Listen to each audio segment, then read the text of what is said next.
পীর সাহেব কেওড়া বুনিয়া হুজুরের সালাম নিন, হাত পাখা মার্কায় ভোট দিন। আমাদের সমাজের মধ্যে একটি কথা প্রচলিত আছে, আমার ভোট আমি দিব, যাকে ইচ্ছে তাকে দিব। আসলে এই কথা সঠিক নয়। আপনার ভোট আপনি দিবেন, এটা আপনার নাগরিক অধিকার। কিন্তু কথা হচ্ছে, আপনার ভোট আপনি দিবেন ন্যায় ইনসাফের পক্ষে দিবেন, ইসলামের পক্ষে দিবেন, মানবতার পক্ষে দিবেন, কল্যাণের পক্ষে দিবেন। অনেকে মনে করে ভোট আসছে তো দিয়ে দিলাম। ভোট একটি আমানত, এই আমানতদারিতে রক্ষা করা আপনার দায়িত্ব এবং কর্তব্য। ভোট দেওয়ার ক্ষেত্রে অবশ্যই প্রার্থী যাচাই বাছাই করা দরকার।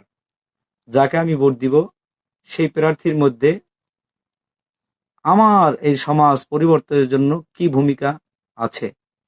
আমার প্রার্থী সে এমপি হওয়ার পরে এই সমাজের কি পরিবর্তন ঘটাবে। সে কি সমাজের রাস্তাঘাট, ব্রিজ, কালভার্ট, শিক্ষা প্রতিষ্ঠান, মসজিদ, মাদ্রাসা, স্কুল, কলেজ এগুলো নির্মাণে কি ভূমিকা রাখবে? না ক্ষমতায় যাওয়ার পরে লুট শুরু করবে, চাঁদাবাজি শুরু করবে, দলীয় নেতাকর্মীদেরকে নিয়ে বন্টন শুরু করবে, না সমাজে কাজ করবে? এটা অবশ্যই একজন নাগরিক হিসাবে দেখা দরকার।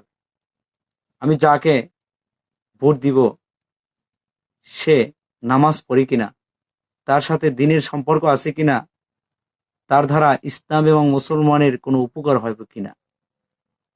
আমি যাকে ভোট দিলাম সে সমাজের কোনো রকমের পরিবর্তনের চিন্তা করবে না।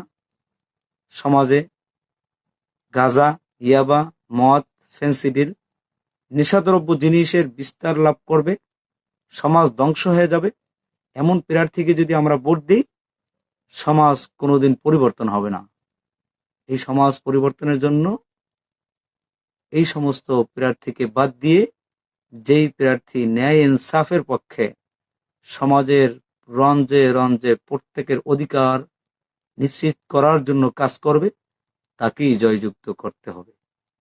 বিশেষ করে একথা বলতে পারি, আগামী নির্বাচনে বরগুনা 1 আসনে আপনার ন্যায় ইনসাফের প্রতীক, শান্তির প্রতীক, মানবতার প্রতীক একজন ব্যক্তি পারে এই বরগুনার পরিবর্তন ঘটাতে, বরগুনার সকল মানুষের অধিকার নিশ্চিত করতে, বরগুনার মানুষের ভাগ্যের পরিবর্তনের জন্য একজন ব্যক্তি আপনি ঠিক করতে পারেন।